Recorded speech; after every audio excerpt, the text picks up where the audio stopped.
melalui suara Roh Kudus yang ada dalam hati kita. Waktu kita terima Yesus sebagai Tuhan dan Juru Selamat, Roh Allah, Roh Kudus itu rohnya Allah sendiri loh ya. Itu Allah, rohnya Allah tinggal dalam hati kita. Ya, untuk apa? Menolong kita. Untuk apa? Membimbing kita.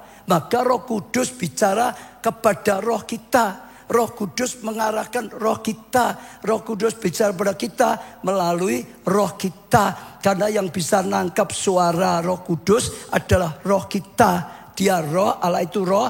Hanya roh kita yang bisa menangkapnya. Yang paling banyak, bahkan selalu, senantiasa Tuhan akan bicara itu melalui roh kita. Saya penglihatan cuma satu kali, saudara, tadi saya saksikan.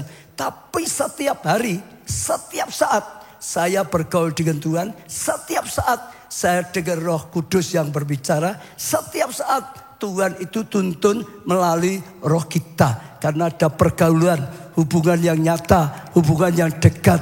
Kadang-kadang beri petunjuk A, B, C, D. Kadang-kadang juga ditegur. Kadang-kadang ya Tuhan melakukan sesuatu banyak hal. Tapi itu yang paling sering melalui roh kita. Itu yang paling sering dan itu bisa terjadi setiap saat.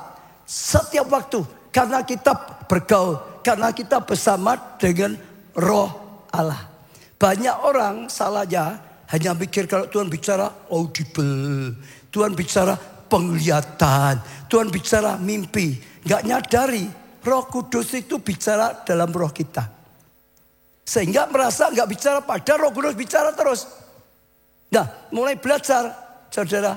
Buka hati saudara, belajar peka dengan roh saudara. Tidak harus penglihatan, tidak harus audible mendengarkan, tidak harus mimpi, tidak harus apa-apa. Roh Kudus bisa bicara dalam roh kita. Dan dia akan buat kita ngerti. Kalau kita mau membuka hati, saudara. Itu yang paling sering. Hidup saya adalah hidup bergaul dengan Tuhan. Hidup saya adalah jalan dalam tuntunan Tuhan. Khususnya melalui roh.